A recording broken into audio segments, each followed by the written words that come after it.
नमस्कार, मी केदार शिंदे आणि ही माझी पत्नी बेला शिंदे. आमच्या दोघांतर्फे राजश्री मराठीच्या सर्व रसिक प्रेक्षकांना गणेशोत्सवाच्या हार्दिक शुभेच्छा. गणपती बाप्पा मोरया. आमचं हे तिसरं वर्ष आहे. याच बिल्डिंगमध्ये आम्ही 8व्या मजल्यावर राहत होतो. 11 वर्ष आम्ही 1 बेडरूम हॉल किचनमध्ये राहिलो होतो. आणि लालबागच्या राजाला मी असं बोललो होतो की ज्यावेळी मला मोठं घर मिळेल, म्हणजे मोठं घर घेण्याची ऐपत आली, तर मी ज्या दिवशी घर घेईन त्या दिवशी तुझी प्रतिकृती माझ्या घरी आणीन. 3 वर्षापूर्वी आम्ही हे घर घेतलं आणि मग त्या वर्षीपासून हा गणपती आम्ही उत्सव साजरा करतो. लालबागच्या राजाचीच प्रतिकृती म्हणजे संतोष कांबळी जो लालबागचा राजा बनवतो त्याच्याकडूनच ही मूर्ती येते. आणि मी स्वतः लालबाग परळमध्ये वाढलो, त्यामुळे गणेशोत्सवाची क्रेज काय आहे ती मला स्वतःला माहिती होती. माझी बायको ही टिपिकल गिरगावातली आहे, करेलवाडीमधली ठाकूरद्वार, त्यामुळे तिलाही गणेशोत्सवाची तेवढीच आवड आहे. आणि आता व्यस्त शेड्यूलमधून मला काही फार घरच्या गणपतीसाठी करता येत नाही, पण हे सगळं इतकं व्यवस्थित मांडण्याचं काम बेला करते. आणि आम्ही असं ठरवलं आहे आता की जोपर्यंत आम्हाला शक्य होती आणि आमच्या नंतर जर सणाला म्हणजे माझ्या मुलीला शक्य झालं तर तिने हा गणेशोत्सव असाच पुढे सुरू ठेवावा. वहिनी माहेरी होता का गणपती? माझ्या गावी होता गणपती, घरी गोव्याला.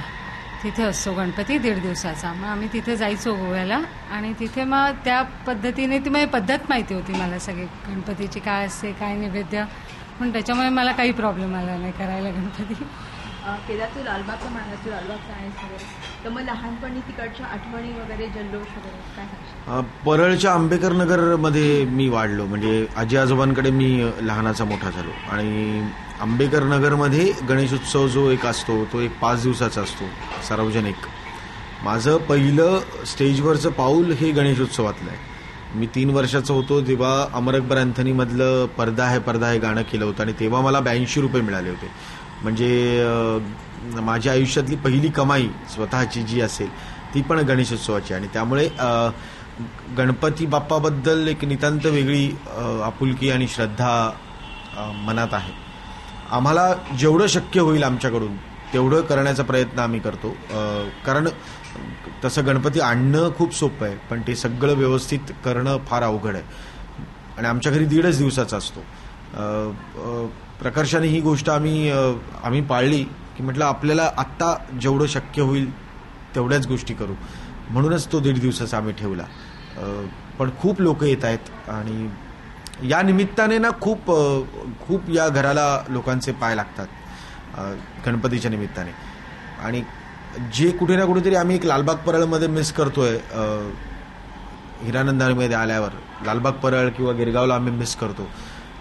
कारण सारखे उघडे दरवाजे आणि कोणी कोणाच्या घरी जात होतं असं एक चित्र असायचं, ते आता या हिरानंदानीमध्ये शक्य नाही. पण आत्ताही बघितलं तरी माझा घराचा दरवाजा सताड उघडा आहे आणि लोक येतातच आहेत.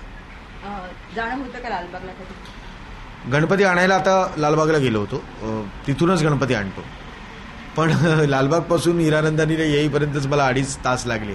आणि मला स्वतःला असं वाटतं की कितीही महागाई असून दे आणि कितीही आपल्याला प्रॉब्लेम्स असून दे, लोकांचा सणाचा उत्साह कुठेही थांबत नाही. त्याच उत्साहाने लोक आजही सण साजरे करतात. आणि कदाचित हा असे सण साजरे करतोय म्हणून आपण जिवंत आहोत. त्यामुळे लालबागला जाणं फार कामानी होतं. फक्त एकच मात्र बदललंय, आता पूर्वीचं लालबाग जे मी बघितलं लहानपणी ते राहिलं नाही, कारण अख्खच्या अख्खं लँडस्केपच चेंज झालं आहे. त्याचं प्रगती व्हावी, पण ती प्रगती एकमेकांचा जिव्हाळा आणि एकमेकांचं जे नातेसंबंध आहे ती तोडण्यासाठी नसावी. मला असं वाटतं की लालबाग काय, परळ काय किंवा गिरगाव काय, त्याच्यातला मराठी टक्का कमी झाला आहे, पण जेवढी मराठी लोक आहेत ती आजही सणवार त्याच उत्साहाने साजरा करतात. हा एक आनंद आहे. बहिणी, मगाशी केदार म्हणाले की सगळं तुम्ही केलं डेकोरेशन वगैरे, तर सरांचं काही हेल्प झाली का त्याच्यामध्ये, का एंटायर तुमचं सगळं? नाही, मदत करतो तो, त्याला जेवढं जमते तेवढं सगळं करतो. अजिबात नाही करत, कुठं नाही. मी फक्त गणपती ज्या दिवशी आणायचा असेल तो आणायचा आणि मग त्यानंतर मात्र 2 दिवस कुठेही जायचं नाही, घरातच खूप राहायचं. मोठी मदत आहे ना, अजिबात कुठेही जात नाही तो 2 दिवस. कुठेच नाही, खरंच नाही. मग आदल्या दिवशीपासून मूर्ती आणण्यापासून ते विसर्जन होईपर्यंत तो घराच्या बाहेर जात नाही. ही खूप मोठी मदत आहे मला. म्हणजे मी या घरात आल्यानंतर मला असं वाटतं की गणेश उत्सवाचा एकच हे 2 दिवस असे असतील ज्याच्यात मी माझ्या घराचा उंबरा अजून मी ओलांडलेलं नाही. नाहीतर बाकी कुठलेही सण असले, दिवाळी असली किंवा काही दहीहंडी असली, काही असलं तरी 100% जाणं होतं बाहेर. पण गणपती उत्सवात हे मात्र झालंय. मला असं वाटतं की खऱ्या अर्थाने या नवीन घरात मी 3 वर्षापूर्वी आलो, पण त्यातले फक्त 6 दिवस मी माझ्या घरात पूर्ण वेळ काढलेले आहेत. ते पहिल्या वर्षीचे 2 दिवस, दुसऱ्या वर्षीचे 2 दिवस आणि आता तिसऱ्या वर्षीचे 2 दिवस. थँक्यू.